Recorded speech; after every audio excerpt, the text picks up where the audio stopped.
안녕하십니까, 알림이 황희두입니다. 영상 시작에 앞서 구독, 좋아요, 알림 설정 미리 부탁드리겠습니다. 역시나 나경원씨가 반성은커녕 오히려 뻔뻔한 태도로 일관하고 있어서 제가 또 그게 뭐가 틀린 건지 조목조목 반박을 해보겠습니다. 네, 가장 최근에 올린 해명 글인데요. 제1저자, 제4저자 얘기하면서 이렇게 논문에 대한 해명을 하고요.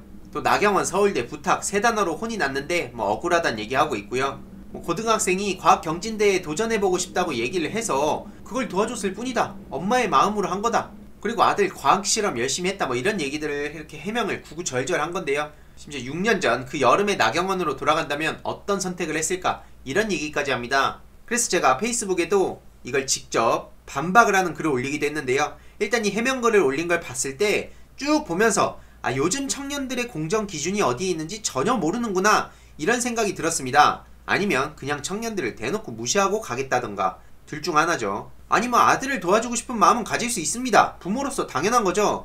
그런데 나경원 씨가 조국 전 장관한테 어떤 식으로 비난했는지 우린 똑똑히 기억하고 있습니다. 아들이 열심히 계단 뛰어다니고 그래프까지 그리면서 열심히 과학 실험했다고요? 열심히 했겠죠. 그러면 조국 전 장관 자녀들은 놀았답니까? 주변 지인들, 교수들의 증언에도 불구하고 그저 특혜, 범죄 낙인을 찍고 맹 비난하던 사람이 그게 할 소리입니까? 이 와중에 정신 못 차리고 추미애 장관, 조국 전 장관을 비꼬고 있는데 본인이 하면 부탁이고 남이 하면 청탁입니까? 대한민국 일반 청년들이 지도 선생님 없다고 부모님한테 말씀드리면 서울대 교수 도움 받아서 서울대 실험실 쓸 수 있답니까? 평생을 특권의식에 갇혀 살아서 모르는 겁니까? 아니면 모르는 척을 하는 겁니까? 참고로 조국 전 장관 법정 문제는 1년이 지난 지금 검찰의 무리한 기소, 언론의 망신주기 보도였음이 다 드러났습니다. 그럼에도 조국 전 장관은 기존 법과 제도에 따르는 게 기득권 유지로 이어질 수 있다는 점을 간과했다라며 사과까지 했죠. 하지만 여전히 조국 전 장관은 아빠 찬스, 범법자라면서 맹 비난을 받고 있습니다. 그런데 나경원 씨는 도대체 뭡니까? 국민의힘 지지자나 활동하는 청년들 말고 여기와 무관한 일반 2030 청년들 만나서 똑같이 말해보고 한번 반응을 보세요. 그리고 마지막으로 6년 전으로 돌아가면 어떤 선택을 했을까 라면서 굉장히 무슨 감성적으로 글을 쓰죠. 단호하게 대답을 드리자면 아마 몇 번을 돌아가도 똑같이 했을 겁니다. 지금 사과는커녕 당당하게 부탁한 거라고 오히려 마녀사냥 당하고 있다는 식으로 주장하면서 무슨 선택 타령입니까? 제 말이 틀립니까? 살면서 누군가에게 부탁을 안 하는 사람은 없지만 저렇게 단 한마디로 서울대 실험실을 쓸 수 있는 사람이 과연 얼마나 될까요? 그리고 다시 말씀드리지만 아들 제4저자 논문을 어디에도 안 썼다고 말만 한다고 되는 게 아닙니다. 조국 전 장관 70차례나 압수수색 당한 거 알고 계시죠? 그리고 이에 대해 언론이 조금씩 보도를 하고 있는데요.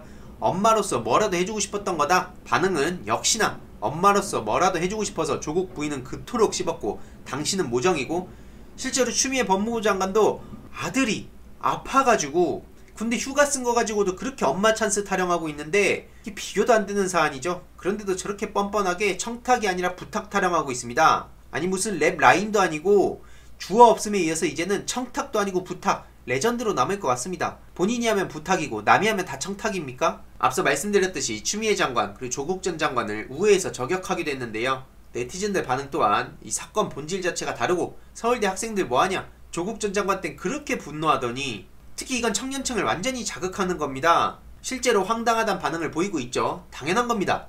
이거야말로 상대적 박탈감이고요. 서울대 실험실 사용을 아무나 할 수 있겠습니까? 이에 민주당 김한규 법률 대변인도 이렇게 논평을 하기도 했고요. 엄마의 마음으로 서울대 교수에게 한 부탁은 왜 엄마 찬스가 아닌지 궁금하다라며 실험실 사용을 역시나 지적을 하고 있고요.